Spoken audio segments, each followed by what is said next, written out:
লোৱা নাই ধৰক আপুনি নাই কৰা কালি এইটো কি অফিচ এইটো PHC অফিচ PHC অফিচ যোৱাকালি ফ্লেগ লগালে কালি লগাইছিলে আজি এতিয়ালৈকে নমোৱাই নাই ফ্লেগ এতিয়ালৈকে নমোৱাই নাই তাৰমানে কি ল'ৰাজন নায়েই ঘৰত সেইটো কাৰণে নমোৱা নাই নেকি মই বিশেষ নাজানো আৰু 26 জানুৱাৰী শেষ নহয় যোৱাকালি শেষ ফ্লেগখন অফিচৰ মানুহ নাই নেকি নমাবলৈ অফিচৰ মানে সেইজনে উঠে আমি উঠিব নোৱাৰোঁ তাৰমানে আপোনালোকে উঠিব নোৱাৰে নোৱাৰোঁ তাৰমানে এই বয়সো হ'ল এতিয়া তেনেকুৱা তেখেতৰ ঘৰ ক'ত তেখেতৰ তাৰমানে ঘৰ চিনামৰতে হয় কিন্তু ইয়াতে থাকে তাৰমানে কোৱাৰ্টাৰতে তেখেতৰ ইয়াতে কোৱাৰ্টাৰ আছে হয় ফ্লেগখন নমাব লাগে নহয় নমাব লাগে হয় ইয়াত অফিচাৰ কোন বহে অফিচাৰ এতিয়া আমাৰ সেই SDO এজন থাকে নতুনকৈ আহিছে SDO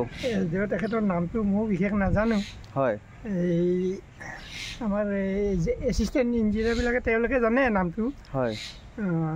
তেওঁলোকক সুধিলে গম পোৱা যাব নামটো আজি অফিচ আপোনালোকৰ বন্ধ আজি বন্ধ আজিতো ফ্লেগ লাগি থাকিব চাগে আজি এতিয়া ফোন কৰি মেলি ইয়াক ল'ৰাজনক খবৰটো দিয়াব লাগিব